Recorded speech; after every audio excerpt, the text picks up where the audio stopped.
Comment on fait pour réguler le bruit? Le bruit est une notion très subjective. Nous n'avons pas tous et toutes la même tolérance face aux nuisances sonores. Les enfants ayant un trouble neurodéveloppemental ont des particularités sensorielles, donc une hypersensibilité ou une hyposensibilité au bruit.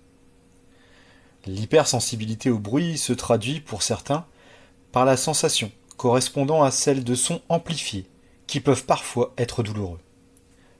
Pour d'autres, cela se traduit par le fait d'entendre des fréquences inaudibles pour les êtres humains typiques et d'être donc sans cesse gênés par des bruits. D'autres encore n'arrivent pas à dissocier les sons des uns des autres. On va avoir par exemple un enfant qui régulièrement se bouche les oreilles. A contrario, l'hyposensibilité au bruit se traduit par une recherche du bruit, et plus particulièrement des sons forts, ainsi que des stimulations auditives, par exemple claquer des portes ou crier fort. Apprendre à réguler le bruit permet à ces enfants de pouvoir être, de ce fait, plus sereins.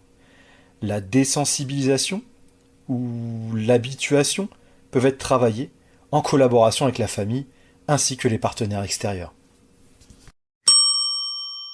Y a-t-il une méthodologie particulière à respecter? Eh bien, on pourrait trouver cela un peu incongru, mais on peut gérer le bruit grâce à des stratégies visuelles. D'un point de vue collectif, il est possible de mettre des repères visuels en place dans la salle de classe. Par exemple, des échelles du bruit sur lesquelles on déplace un curseur. D'ailleurs, il est intéressant de définir et de construire ces repères avec la classe. On peut également gérer le bruit grâce aux nouvelles technologies. De nombreux outils numériques existent pour aider et mesurer et réguler le bruit en classe.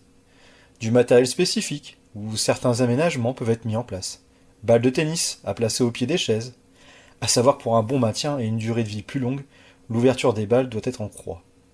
On peut utiliser des feutrines pour tout ce qui claque, des absorbeurs, du bulle-gomme et mettre à disposition de manière individuelle un casque anti-bruit qui offre une réduction sonore bénéfique pour les élèves hypersensibles au bruit.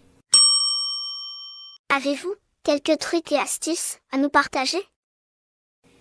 Je dirais que concernant l'utilisation du casque, voire des bouchons d'oreille, commencez par une habituation progressive, lors des moments apaisés. Vous pourriez même démarrer par un casque audio.